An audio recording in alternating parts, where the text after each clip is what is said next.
Hello बच्चों, कैसे हैं आप बच्चों। आज हम पढ़ेंगे क्लास सेवन्थ हिंदी बसंत के अंतर्गत चैप्टर नंबर 13 एक तिनका, जो कि एक कविता है और इसके कवि हैं अयोध्या सिंह उपाध्याय, जिन्हें हरिऔध के नाम से जाना जाता है। तो चलिए सबसे पहले पढ़ लेते हैं कविता, इसके बाद हम आपको बताएंगे कविता का सारांश और भावार्थ। अंत में इस पाठ से संबंधित प्रश्नों के उत्तर भी।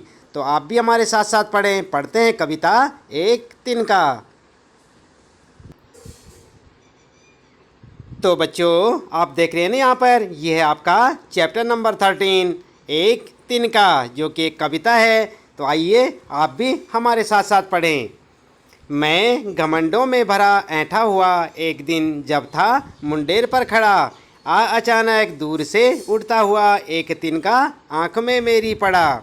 तो यहाँ पर जो है बच्चों आप ध्यान दें, ये जो कवि हैं इस कविता के यहाँ पर कह रहे हैं कि मैं घमंडों में भरा ऐंठा हुआ एक दिन जब था मुंडेर पर खड़ा, अचानक दूर से उड़ता हुआ एक तिनका आँख में मेरी पड़ा। मैं झिझक उठा हुआ बेचैन सा, लाल होकर आँख भी दुखने लगी। मूठ देने लोग कपड़े की लगे, ऐंठ बेचारी दबे पाँव भगी। जब किसी ढब से निकल तिनका गया, तब समझने यूँ मुझे ताने दिए। ऐंठता तू किस लिए इतना रहा, एक तिनका बहुत है तेरे लिए। तो यहाँ पर जो है आप ध्यान दें कि कवि ने इस कविता में बताया है कि व्यक्ति को कभी भी घमंड नहीं करना चाहिए, क्योंकि उसके जीवन का अंत करने के लिए एक तिनका ही काफ़ी है। तो आइए इसके बाद जान लेते हैं यहाँ पर इस कविता का सारांश और भावार्थ। आप देख रहे हैं ना, यहाँ पर यह है एक तिनका कविता का सारांश।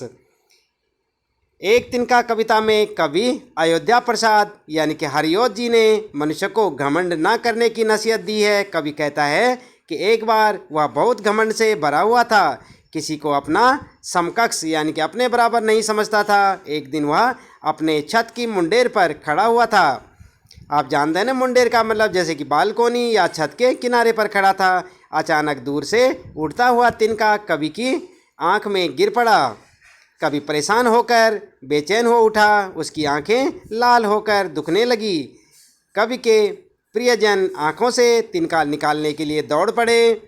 आप ध्यान दें, यहाँ पर लिखेंगे आप दौड़ पड़े। कवि की सारी अकड़ तिनके से पानी पानी हो गई, किसी प्रकार उसकी आंख से तिनका निकाला गया। आप देख रहे हैं ना बच्चों, यहाँ पर किस प्रकार से उसकी आंख से आकर जो तिनका पड़ा हुआ है वो लोग आकर निकाल रहे हैं। तो बड़ी मुश्किल से तिनका निकला। तिनका आंख से बाहर निकाले जाने पर कवि की बुद्धि ताने मारने लगी। बुद्धि ने उसको समझाया कि तू इतना क्यों ऐंठता है, तुझमें इतना घमंड क्यों है, क्योंकि तुम्हारा घमंड तोड़ने के लिए एक तिनका ही काफ़ी है, अतः तुम घमंड से बचो।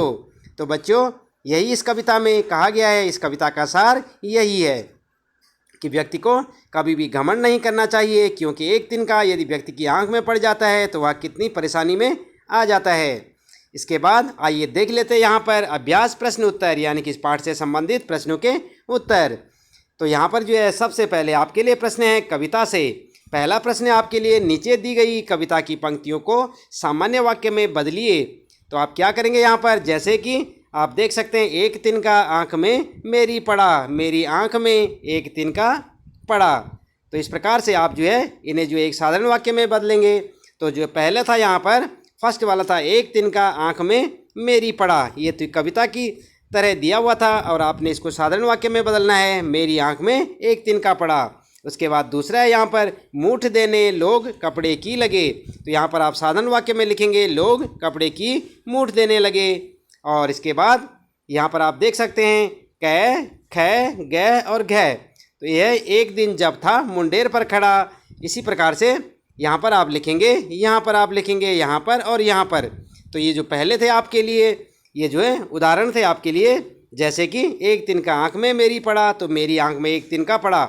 इसी प्रकार से मूठ देने लोग कपड़े की लगे, तो लोग कपड़े की मूठ देने लगे। जैसे इनको यहाँ पर जो है कविता की पंक्तियों को साधारण वाक्य में बदला गया है, इसी प्रकार से आप इन चारों को भी साधारण वाक्य में बदलेंगे। तो यहाँ पर फर्स्ट है आपके लिए कै वाला, एक दिन जब था मुंडेर पर खड़ा। तो यहाँ पर आप साधारण वाक्य में क्या लिखेंगे, उत्तर लिखेंगे एक दिन जब मुंडेर पर खड़ा था।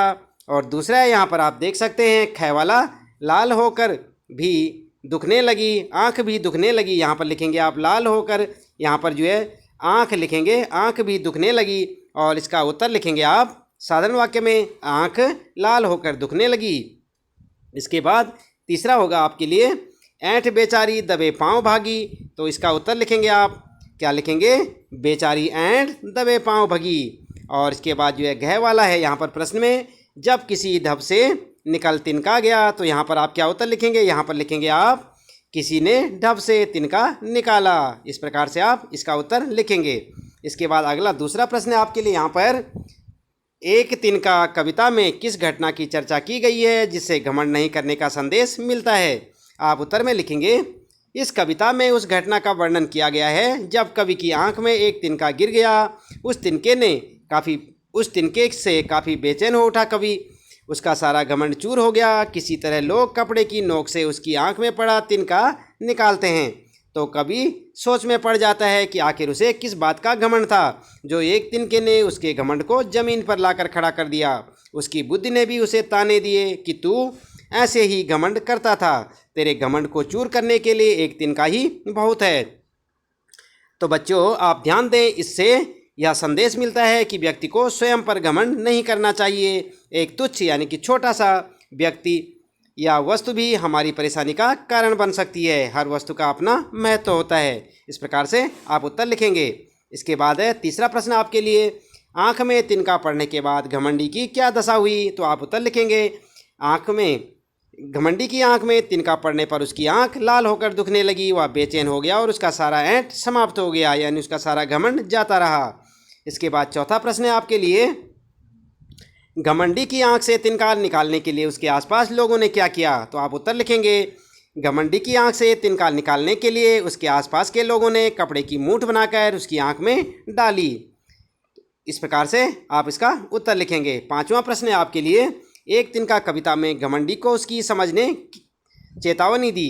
क्या चेतावनी दी, आप देखें यहाँ पर, ऐंठता तू किस लिए इतना रहा, एक तिनका है बहुत तेरे लिए। इसी प्रकार की चेतावनी कबीर ने भी दी है।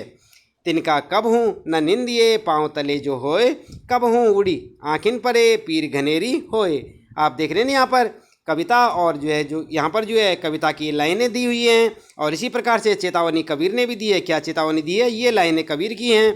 तो आइए यहाँ पर प्रश्न क्या पूछा, इन दोनों में क्या समानता है और क्या अंतर है, लिखिए। आप उत्तर में लिखेंगे, उपयुक्त काव्यांश के माध्यम से कवि ने यह संदेश दिया है कि अहंकार नहीं करना चाहिए, यानी घमंड नहीं करना चाहिए, क्योंकि एक छोटा सा तिनका भी अगर आंख में पड़ जाए तो मनुष्य को बेचैन कर देता है।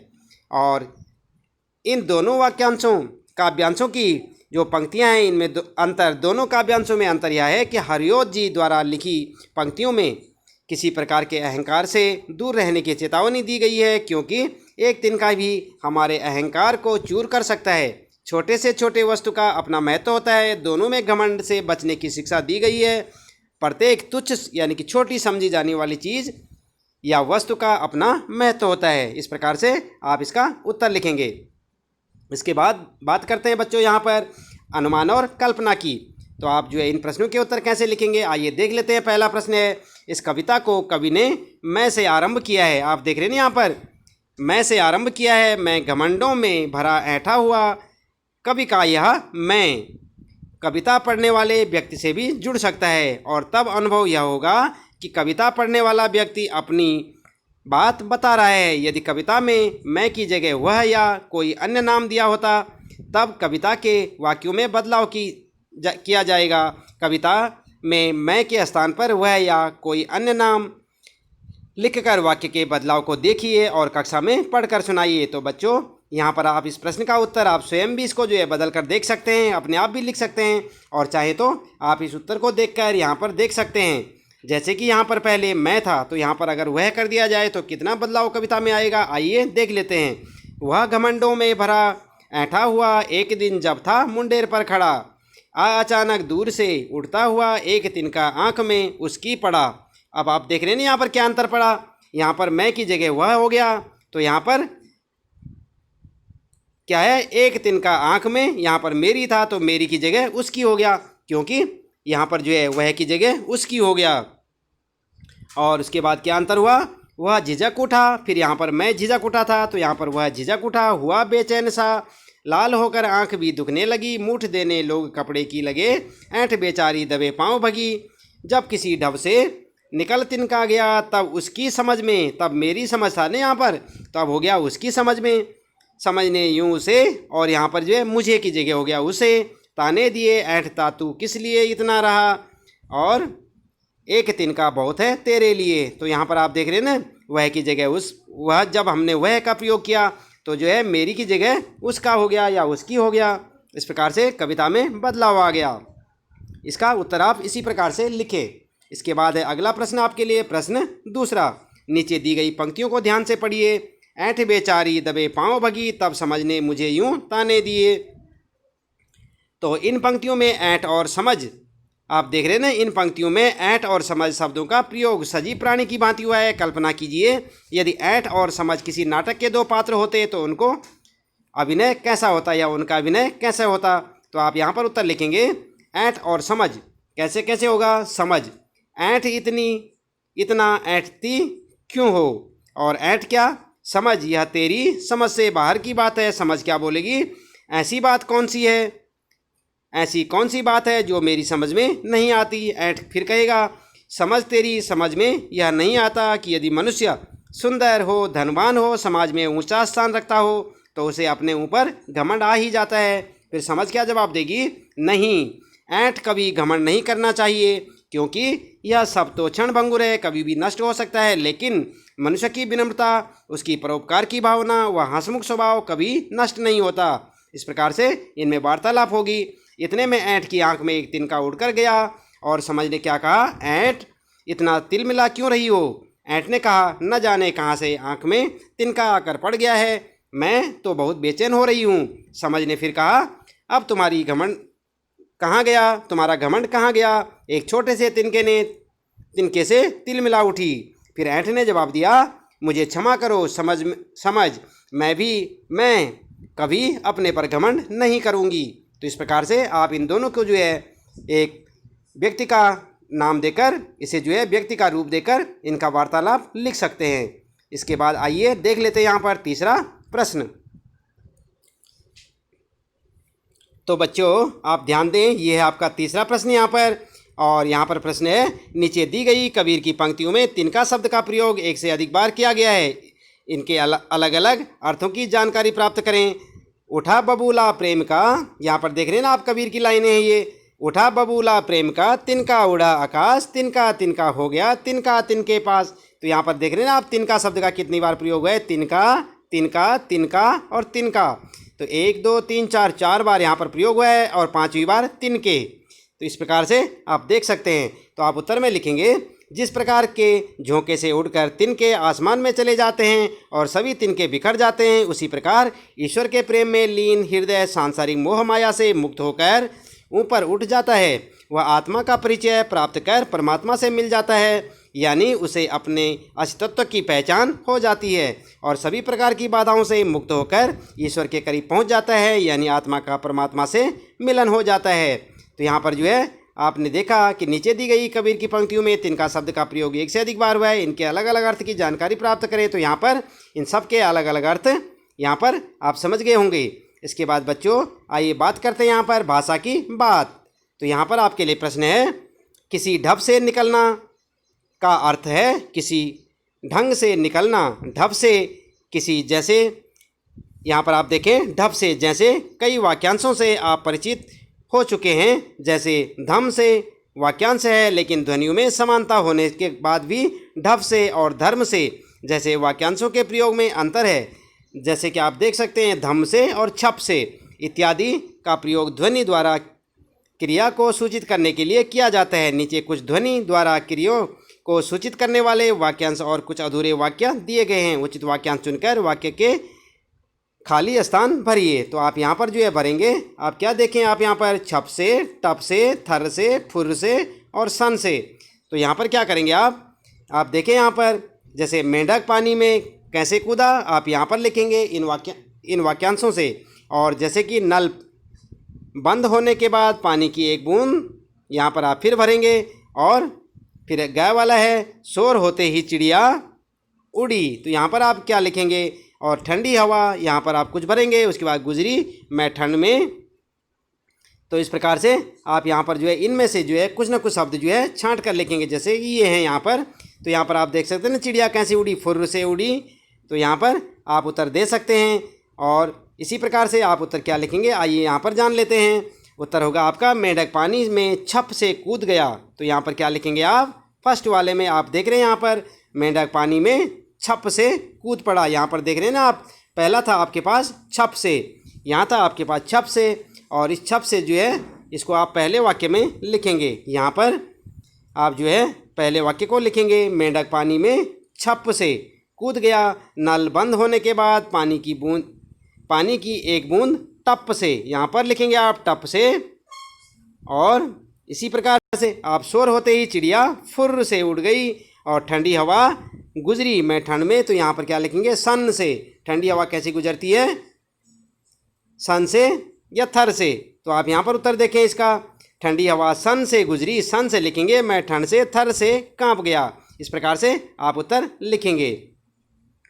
तो बच्चों, ये था आपका यहाँ पर चैप्टर 1-3 का, जिसका हमने आपको जो है सारांश बताया, पाठ से संबंधित प्रश्नों के उत्तर बताए। उम्मीद है कि आपको अच्छे से समझ आए होंगे। इसी प्रकार आप सभी पाठों को पढ़ने के लिए, अपनी कक्षा के सभी पाठ पढ़ने के लिए और उनके उत्तर प्रश्न उत्तर जानने के लिए आप चैनल को सब्सक्राइब कर दें। और ये जो जानकारी है आपको, हमने यहाँ पर प्रश्न उत्तर बताए, आपको पाठ का सारांश बताया, पाठ पढ़ के बताया। यदि आपको वीडियो पसंद आई हो तो इसे लाइक करना ना भूलें। आज के लिए इतना काफ़ी है। इसी प्रकार लगातार देखते रहें चैनल को और हमारे साथ जुड़े रहें। आपका दिन शुभ हो।